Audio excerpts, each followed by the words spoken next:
Hey guys, so today I wanted to talk to you a little bit about the common mistakes that I made when I first went on the keto diet. Again, I want to start this video out by saying that I am not a nutritionist. I don't have a medical background.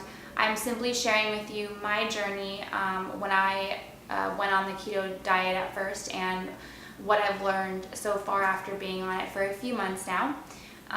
So please do consult with your doctor if you plan on going on the keto diet, and make sure you get the green light from him. All right, so a lot of the common mistakes that people first make when they go on keto and why they don't see results are the following. The first is that they don't eat enough fat. See, the keto diet is not simply a low-carb diet. In fact, it's a high-fat diet. So just keeping your carbs low is not going to help you go into ketosis. You need to be eating 75% fat, 20% protein, and 5% carbs. So that is one of the very common mistakes that are made in the very beginning, because it is a lot of fat compared to what you're probably used to consuming.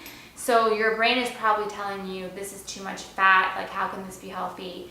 And you might, kind of prevent yourself from really getting the amount that you need to get. So be careful about that. The second thing, which goes in line with the first thing, is having too much protein. Again, this is not a low-carb, high-protein diet. This is a low-carb, high-fat diet, moderate protein. Only 20% of your daily intake, of your entire caloric intake, should be protein. So what happens when you have too much protein is that your body turns that extra protein into glucose, and again prevents you from going into ketosis. So that was a mistake that I definitely made in the beginning. I wasn't very careful of my protein, and I thought to myself, what's the harm? Like, protein's not so bad for you. But with this diet, the ratios are very strict. You have to be very precise. And if you're going over your protein and you're not getting enough fats, even if you're eating low carb, you're not going to go into ketosis, or it'll take you longer to get into ketosis. And then the third and final thing under that umbrella of macros is your calorie intake. I've heard a lot of people say in the past, keto is great because as long as you eat low carb, high fat, you can eat as much as you want and you lose weight. And that just simply isn't true. Ultimately, if you're eating more calories than you're burning in a day, you're not going to lose weight. So that is why making sure you calculate your macros and your calories for your daily intake is so important. And I actually did a video on this for how to get started on keto, and I discussed how to get your macros and how to figure those out. So check out that video if you have a chance. The next thing is not drinking enough water. So a lot of times on keto, we can become dehydrated because we get a lot of our moisture from carbs, like a lot of our hydration. And when you cut the carbs out, you have to be very careful to be drinking a lot of water and getting a lot of fiber, because your digestion will be affected if you're not having fiber-rich vegetables, because a lot of our fiber comes from carbohydrates. So when you cut the carbohydrates, your body is going to be in a fiber deficient state, and you are going to have digestion issues and bloating and things like that. So you really need to drink even more water than you used to try and flush everything out and keep you hydrated.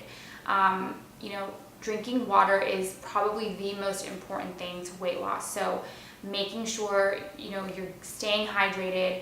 What I do is I get this electrolyte powder from the brand Vegasport. I will put it on the video so you can see the name, and it helps replenish my electrolytes and keep me hydrated. It's a hydrating powder, and you can get it from Whole Foods or online, and I'll get that information to you.